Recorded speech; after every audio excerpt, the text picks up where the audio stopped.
my perspective as a Christian when watching the Odyssey, my second, what can I say? The wisdom of God is irresistible. Odysseus kept talking about how he was trying to get home, but he didn't really want to go home. Somebody hold me because I'm about to get upset. A rat could run and maybe not trip Odysseus up and you say, oh, Zeus has done this, oh, Athena has done that. Of course, he strung the bow because it's Odysseus. And immediately he strung the bow, everybody knew it was him. Shut the doors. He doesn't allow his son join him in the fight. He wanted to take that weight rather than allow his son carry it. Are you guys seeing what I'm seeing? Honestly, God is better than I am because that's like copyright. Are you guys seeing what I'm seeing? Yes, this is cinema.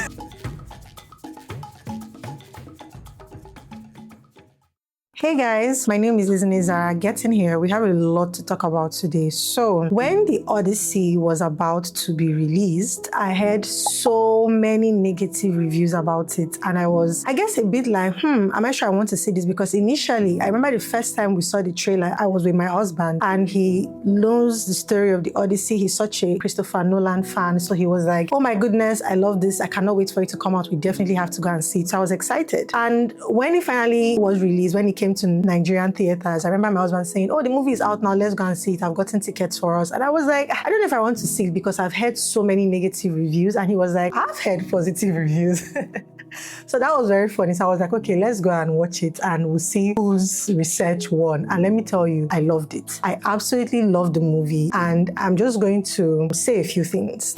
I want to mention the 5 things that stood out to me from my perspective as a Christian when watching the Odyssey. I'm not going to go into a play-by-play of every scene. I'm just going to start with a quick summary of what the movie is actually about. So the summary of the Odyssey is that Odysseus is now coming back from that Trojan War. So they've gone there, oh, you took our wife, we want to get her back, oh, they've killed everybody in the city. Keep in mind that it took them 10 years to do that. So they were outside the walls of Troy for 10 years before they were able to infiltrate using the Trojan horse. I think the Trojan horse is a very popular story that people already know, but basically they created a horse and made it seem like they were leaving a gift to a god for the Trojans, and the Trojans came and didn't see any of the people from Odysseus' kingdom and thought that, oh, they've all fled, they were tired, they've gone home, and so they took the horse into their city, not knowing that the men were hiding inside the horse. So the men came out from the horse and then they started fighting, they set the city ablaze, they destroyed everything, and that was how they won the war, right? It took 10 years. Now Odysseus is trying to get back home after that journey, and it takes him another 10 years to get back home, so 20 years in all. So that's what the movie is actually about, him trying to get home and having to fight so many things: monsters, depression, the uprising of his men, confusion, hunger, just all kinds of things. He even gets to a point where his men are even just like, I think you're actually cursed, because what? So that was there. Then back at home, his wife Penelope is trying to keep the kingdom together. There are so many suitors coming every other day trying to win her hand because they want to be next in line to the throne. She has a son, Telemachus, if my memory serves me right. And, you know, he's there like agitating, wanting to become king. She's saying, no, you're not ready. And there's just all of this drama going on. So that's what is happening in this story about Odysseus. But eventually Odysseus makes it home. And there's a very, will I say, bittersweet ending. But I want to focus on the 5 things that stood out to me as a Christian from watching this movie. Okay, so the first one that stood out to me was how much, how will I say it? I'm trying to find the right words. They were attributing scriptural principles to Zeus and the other Greek gods. That was so funny. Like, it happened quite a number of times. I actually laughed. So there was this part in the movie where they were like, oh, there's something called Zeus's law, where you have to welcome any stranger that comes into the like palace of the queen. At this time, Odysseus is out at sea, and Penelope, who is the queen, is saying, oh, this is something that my husband instituted that we have to do in obedience to Zeus's law. And in Zeus's law, you have to welcome strangers because according to them, some people, when they welcome strangers, welcomed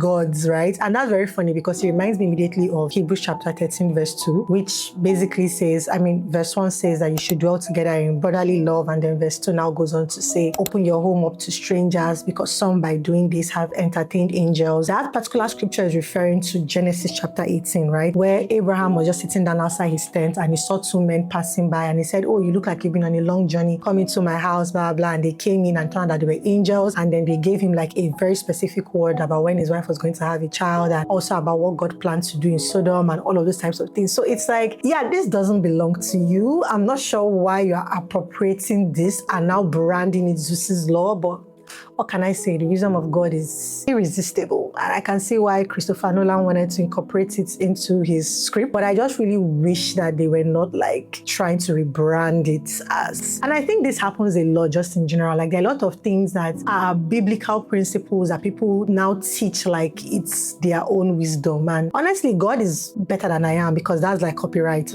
But hey, second thing that stood out to me is that the absence of fathers don't affect just their families, but the entire society. So because Odysseus wasn't around for 20 years, of which by the time he went on that journey to Troy, his son was like, I think a year or like about to be a year old. So, which means his son practically grew up without his father. He had courage, but he didn't have the like maturity to bear the weight of the kingdom. You know, it wouldn't have been the same as if he had grown up actually watching his father ruling the kingdom, seeing the things he was doing. His father would probably have taken him out, trained him in certain ways, the way we saw earlier in the movie that the father was going out to hunt with other boys and everything. And this is so interesting because apparently this wasn't in the original story, but Christopher Nolan added it just for effect. So when Odysseus wants to hunt, he will pull his bow and it will make a sound, like he will, release it. And oh my goodness, anyway, I don't want to start gushing about that, but that was so brilliant. When he did it, before he went to Troy to fight, someone had asked him, like, why do you always do that? Like, you already have the animal in sight, like you can just shoot them. Why do you have to make that noise? And he said, well, because I just think it's fair. I think I should give the animal a chance to fight back or to run away before I start like trying to kill it. I just feel like it's fair. And I feel like that's like a very good lesson that the boy could have easily gotten from just doing life with his father. Of course, this is not to diminish the efforts of women who have had to hold together like their families in the absence of, let's say, their husbands or their fathers or something, because I know that a lot of women have been forced into that kind of position. And I think that Penelope did a great job to the best of her ability. But at the end of the day, what the kingdom needed was the strong hand of a man, because she was constantly getting harassed. There were all these men coming around every day, depleting the kingdom's, finances. Even when her son was trying to stand up, he was a bit weak because, let's face it, the way women raise boys and the way men raise boys are actually very different. I'm just sorry. Like, women are most likely going to train to be more in touch with your emotions, and that may not be what is needed for certain roles, especially in this type where what was needed was maybe authority, him to just assert himself, show he has skills, like all of those types of things. I mean, he was being trained to fight, but the person training him was not his father. Does that make any sense? So I think this movie really helped me see the role that fathers are supposed to play, right? God designed fathers to carry responsibility, provide stability, and train the next generation. Okay, so something else I really noticed that I liked was that Odysseus kept talking about how he was trying to get home. Nothing will stand between my men and home. We are going home. But he didn't really want to go home because his actions were not corresponding with his desire, right? So he says he wants to go home. The first place they land turns out to be this island of a monster that had one eye. And so they go into the place, the monster is attacking them. They shall manage to blind the monster and they have escaped. Now you have escaped. Be going home now. Odysseus now wanted to show that he has defeated the thing. He now fired an arrow at the thing after they have already escaped. And that's pride, right? Because it's like you've already overcome. Like there's no need to rub it in or show yourself or anything. So the thing started chasing them, shouting, that some men died in the process of that thing. Then the beast cursed them. The curse was that he wasn't going to be able to make it home with his men. So he runs into this person who is telling him like, oh, this is what's going to happen. Your men are going to die. The best thing I would say for you, if you really want to go home, separate yourself from them so that you can receive the punishment and they can go their own way. I think that was sort of the thing. But Odysseus was like, no, his men are not going to die. He's going to do this. He's going to do that. And that's how this journey that should not have been this long now took a decade. And the worst part? All these men still died. At the end of it all these men still died. And it made me just wonder, like, what what was the point? At a point, Athena even asks Odysseus, because he starts having this vision. There's this girl he killed during the war in Troy that he keeps seeing coming and talking to him. The girl that he was hallucinating and seeing asked him, why don't you want to go home? I feel like that part just really stayed with me, because it was like, oh my God, all this while I'd been thinking like, okay, it was all these forces conspiring to stop him from going home. But in reality, he did not really want to go, because if he wanted to, he knew what he was supposed to do. And it made me think of us, like how there are things that we are holding on to that cannot go with us into the next season of our lives. You might say like, oh, I've been praying to God for, let's say, breakthrough in my job, finances, this and that. And maybe God has been telling you that you need to have better sleeping schedule, you need to plan your life better. Maybe there's a course that you have to go and learn, and you don't want to go and do those things, but you keep saying that you are desiring the next season. Do you get what I'm saying? So for me, I just felt like, you don't really want to go home. If you really want to go home, you will do what you need to do to get there, which is to tell the men, thank you very much. I think, our paths have, separated. I think you guys should go your own way, try and find your own way home, and I will try and just face my own destiny and go this way. So that was something else that stood out to me. We interrupt this program to bring you a special report. Pause. I need to tell you something. EYM is back, and in this cohort, we are going to have a very, very, very special guest. Drum roll, please. Deborah B is joining us in this EYM cohort as a guest tutor. Oh my gosh, I'm excited. You're excited. She's excited. We're excited. We're all excited. Yay! Deborah B is joining us as a guest tutor for EYM. Oh my goodness, this is so exciting, right? Deborah has somehow mastered the art of sitting in front of a camera and sharing her life honestly with us and making hundreds of thousands of people feel like they are speaking to a friend. She'll be teaching us how to tell vulnerable stories well, how to create faith-based content without sounding repetitive, and how to build a community that actually trusts you. Registration is open now and early bird tickets are on sale, so make sure you click the link either in my bio or in the description box of this video. And I cannot wait to see you in class. The fourth thing that stood out to me is that ancient people believed more in the power of their gods than modern Christians believe in the power of God today. And I don't think there was anything that was more obvious than that, than the king Agamemnon. Now, this is the king above Odysseus. Odysseus was the king of, let me say, a country called Ithaca. Then Agamemnon was like the overall king of, let's say, like all of the smaller countries. When he wanted to go to fight this war, he went to go and pray to his God to say, oh, I'm going to fight this war, grants me success and victory. And the God said, if you want success and victory, come and sacrifice your daughter. So he had a child with his wife, and he took this girl to the temple and killed her so that he could have victory in his war. Now, when he came back from his war, this is after 10 years, his wife welcomed him like, oh, welcome, blah, blah, blah. He did not know that his wife had been harboring anger and resentment in her heart towards him, and then she killed him that day he came back. Sorry, that day he came back, she killed him. And so I was just thinking like, oh my goodness, like throughout the whole movie, you just see how much their gods mean to them. Everything they do, even when the son of Odysseus decided to go and look for his father, the first thing he did when he came back from the trip was to say he was going to the temple to thank the gods for bringing him back safely. And I'm just thinking about it that modern Christians, do we attribute this much like consciousness to our God who is almighty? Like, are we making every action, decision with him in mind? Do we see him in everything that we do? Like a rat could run and maybe not trip Odysseus up, and you say, oh, Zeus has done this, oh, Athena has done that. They are attributing everything that is happening in their lives to the will of the gods. There's even a scene that was so poignant to me, which was towards the end when Odysseus finally gets tired of fighting and he had just seen that he cannot escape the destiny that the gods have written for him. So he decides that it's time for him to go back home. And whereas before he had this huge ship that he was trying to steer in different directions, trying to go home, this time around he just lay down on a raft and just submitted himself to the waves, and the waves were just carrying him, tossing him up and down until he delivered him right back at Ithaca. And it just made me think about like God, how like sometimes we try so much to control the events of our lives when some certain situations might just require us to just surrender, submit. So I could just see so many things just pointing to how we are to walk with God. And I was just thinking to myself like,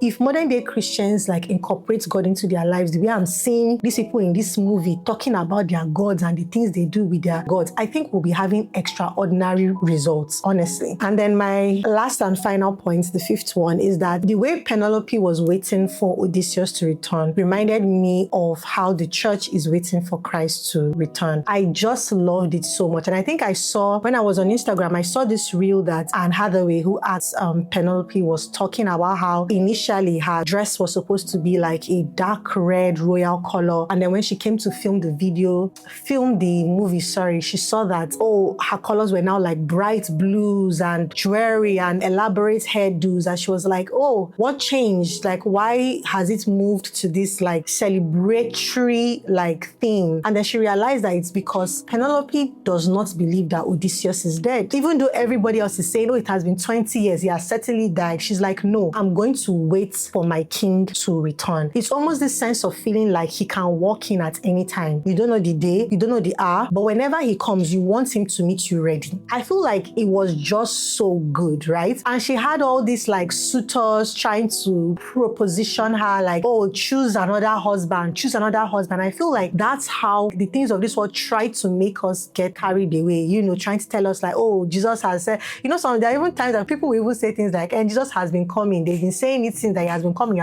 And that's exactly how it was like in that movie. It was like, keep waiting. You say he's coming. But the day he came, oh my goodness, that was literally the highlight of the whole movie, because he had come in dressed as a beggar. That's learning from the mistake that his oga made.